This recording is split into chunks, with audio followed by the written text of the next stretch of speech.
Muy bien, está la tradición de Jesús. Jesús no escribió sus enseñanzas.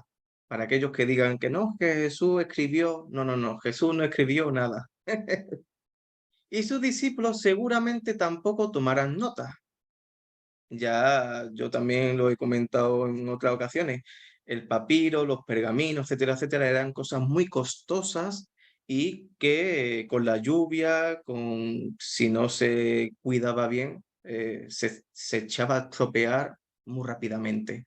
Entonces, muy difícilmente que sus discípulos tuvieran debajo del brazo un blog de notas para tomar apuntes cuando Jesús predicaba. Entonces, es muy importante esta tradición de Jesús porque todo se concentra en su predicación, ¿vale? Jesús usaba imágenes cotidianas y esquemas sencillos de recordar. Ahí está la clave. ¿Cómo sabemos que esos apóstoles, esos discípulos pusieron cosas por escrito fiables? Porque Jesús usaba cosas muy sencillas, muy sencillas. Y también se apoyaba mucho en los profetas, entonces era siempre un repetir, una cosa que todo el mundo sabía y que conocía. Por eso Jesús también hablaba en parábolas, para que la gente también siguieran esas enseñanzas, siguiera esa forma fácil de seguir. Y por último, el seguimiento a Jesús, ¿verdad? Seguir a Jesús, oír sus enseñanzas, ver sus signos y compartir su vida. Entonces vemos que enseñanzas, signos, milagros y su vida, todo es un pack completo. Sin sus enseñanzas no podemos entender sus signos, sus milagros. Y sin sus enseñanzas y sin sus signos, no podemos entender su vida. ¿Cómo la vamos a compartir? Entonces vemos cómo Jesús lo hizo todo perfecto para que nosotros también por medio de los evangelios, cuando lo leamos, podamos ver esas enseñanzas, esos milagros, esas cosas que leemos en los evangelios para que tu vida y la mía también pueda ser transformada por medio del Espíritu Santo. Y vemos aquí cómo ya conociendo a Jesús, ya seguirlo es mucho más fácil, ¿verdad? Ya no estamos siguiendo a un desconocido, sino a un conocido. Yo sé quién es Jesús. Entonces, esto se entiende como la misión pre-pascual, es decir, antes de la Pascua, antes de la resurrección de Jesús. Los discípulos fueron testigos oculares de todo, de todo, de todo, de todo, excepto en algunos casos donde estuvo Santiago, Juan y Pedro. ¿En verdad? Pero, ¿cuántos discípulos, cuántos seguidores, cuántos no seguidores estuvieron en el día del bautismo del Señor y que vieron esa voz que se abría desde los cielos, esa paloma? ¿Cuántos discípulos y cuántos que después dejaron de seguirles fueron a comer y se hizo la multiplicación de los panes y los peces y hubo más de 5.000 personas? Entonces, ¿cuántos testigos vieron todo eso, no? Entonces, Jesús enseñó todo lo necesario. Eso es como el resumen de los evangelios, ¿no? Mario, resúmeme los evangelios. Muy bien, Jesús te enseña ahí todo lo necesario. ¿Lo necesario para qué? Pues para ser salvo. Esa es la finalidad de los evangelios, de que tú te salves. Los evangelios no es para que tú los leas y te eche un ratito de lectura, no. Los evangelios es la palabra de Dios, es una palabra que tiene vida y puede cambiarte tu vida también a ti. Entonces, esta segunda etapa, transmitir los recuerdos de Jesús, es conocida como etapa de generación apostólica, que es después de la Pascua. El centro del mensaje es la resurrección. Entonces, la vida de Jesús y ahora esta segunda etapa que es después de la resurrección. Todo cambia, todo. Las palabras y signos cobraron un sentido más profundo. Las palabras y signos revelan que Dios se hizo hombre. Vemos esos hombres que tenían miedo, esos hombres que seguían a un Jesús, pero que al mismo tiempo dudaban, ¿verdad? Eran hombres de poca fe, pero que por medio de esa resurrección, de esas apariciones, su vida les cambió. También aquí vemos a Jesús, es el Hijo de Dios, que ha muerto y resucitado. Entonces, esa resurrección hará que ellos piensen, Jesús vive hoy. Y esto impulsará una nueva etapa, que es la etapa misionera, ¿verdad? A través de Pentecostés, cuando ya ahí todos los apóstoles se expanden para llevar la buena noticia a todo el mundo. Y por último, todas las profecías se han cumplido en él. Fijaros lo importante que fue la resurrección, porque es ahí donde ellos dicen, ahí verdaderamente, ahí, este es el Mesías, ahí se dan cuenta de que Dios ha traído la salvación a su pueblo. Todas las profecías han sido cumplidas.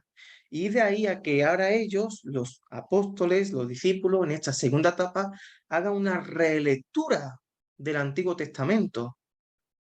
Jesús es el Mesías prometido por Dios. ¿Ha visto todo cómo tiene mucho sentido?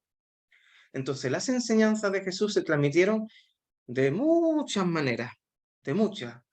Predicación y misión, catequesis, celebraciones litúrgicas, casa y familia. Estos son para mí, digamos, los cuatro pilares de cómo se transmite y cómo hoy todavía se sigue transmitiendo, porque, bueno, ¿qué es la iglesia? Pues la iglesia es peregrina, siempre está transmitiendo, siempre está predicando, no se cansa de predicar, haciendo misión. Cuando tú entras en la iglesia, ¿qué haces? Te catequizan, te enseñan. Las celebraciones litúrgicas también te envuelven en las enseñanzas de Jesús. Todo signo, todo tiene una enseñanza para ti. Y en la casa y la familia, que para mí eso es lo más básico. Los padres son los que tienen que educar a sus hijos. Los padres son los que tienen que estar siempre enseñándole la vida de Jesús, todas las cosas que Jesús ha hecho por ellos y cómo ellos poco a poco van teniendo fe, porque la fe, eso es así, se va construyendo. Uno no tiene fe y al siguiente día no tiene fe, no, la fe es algo que se construye y que necesita tiempo también. La tercera etapa, redacción de los evangelios. Muy bien, esta etapa, conocida como segunda generación cristiana, ¿vale? Ya esta etapa ya abarca un poquito de los años 60 después de Cristo hacia adelante. Muy bien, los testigos oculares de Jesús van muriendo poquito a poquito, ¿ok? Aquí habrá un acontecimiento muy importante, la destrucción del templo de Jerusalén en el año 70.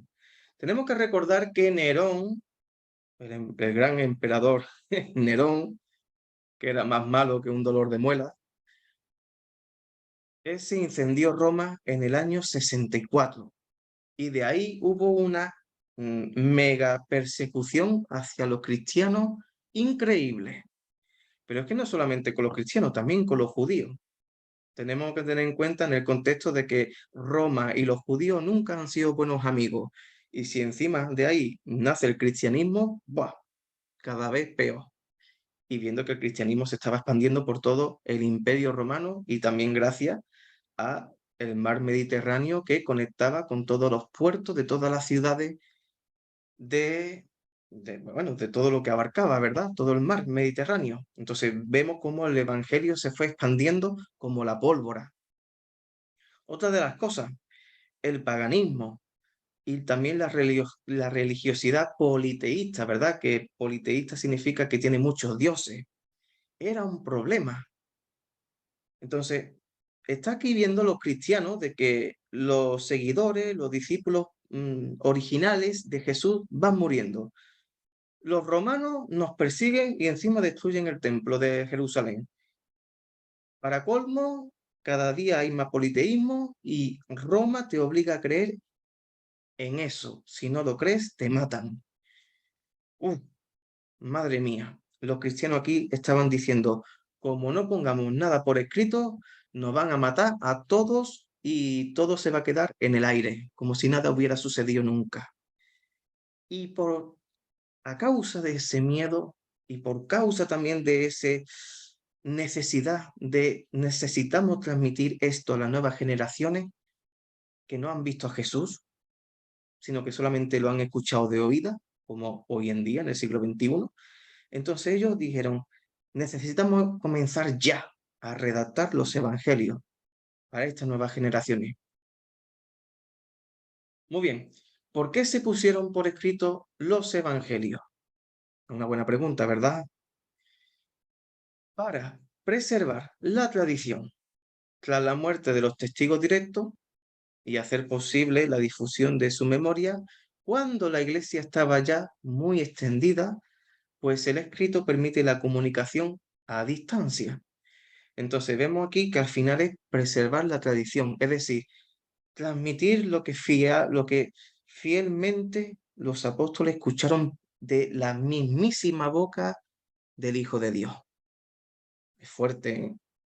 Es fuerte, pero es que aunque tengamos poca fe, yo lo digo, yo el primero, pero cuando tú lees los evangelios, oye, estás leyendo cosas que son reales, cosas que han existido, cosas que han sucedido.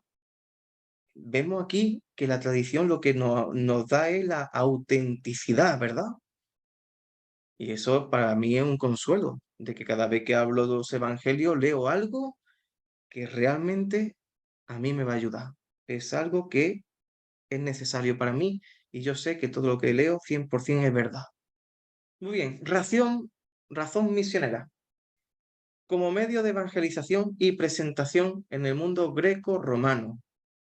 Es verdad que estos evangelios se usaron para evangelizar.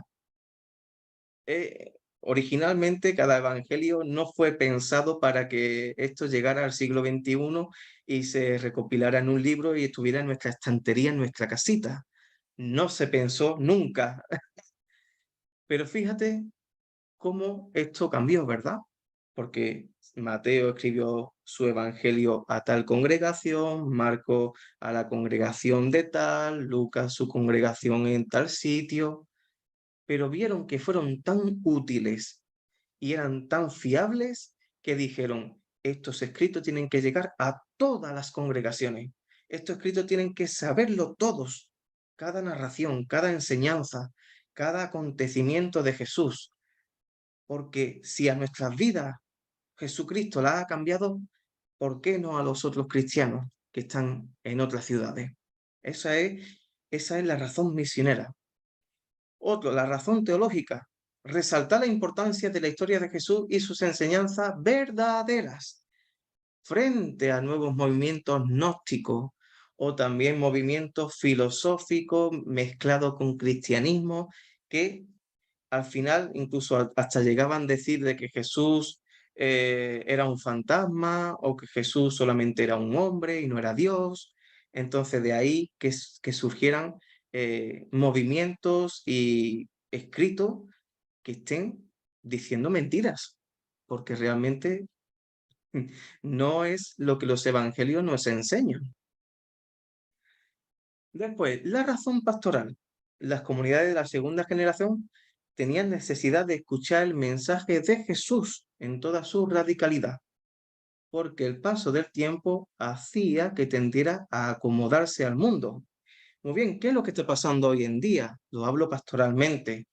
¿Cuánta gente tú le dices, oye, ¿tú quieres leer los evangelios? Ay, sí, yo lo leí cuando era pequeño. Ah, mira, sí, yo lo leí, pero es bastante fantástico, ¿verdad? ¿Cómo esto puede suceder? Yo esto no lo creo. No sé, ya la gente como que está vacunada para no escuchar a Dios. Es como si tuvieran los oídos cerrados. Entonces es bueno de que cada vez que abrimos los evangelios, lo creamos. Y si no te lo crees, pues órale a Dios para que te abra un poquito más de entendimiento y que te abra también la fe para que puedan entenderlo.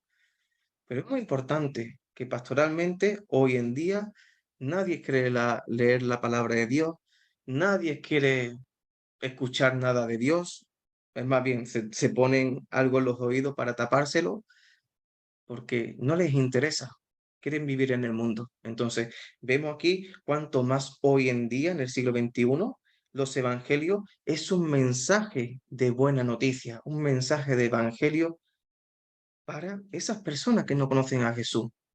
Y por último, el factor contextual, el judaísmo, la matriz de la iglesia, valoraba mucho la escritura. Entonces dijeron, muy bien, si existen unos libros de la Midrash, una Torá, etcétera, etcétera, ¿por qué nosotros no hacemos unos escritos propios? Y así de esta forma damos a revelar al mundo de que esas profecías ya son cumplidas en Jesús.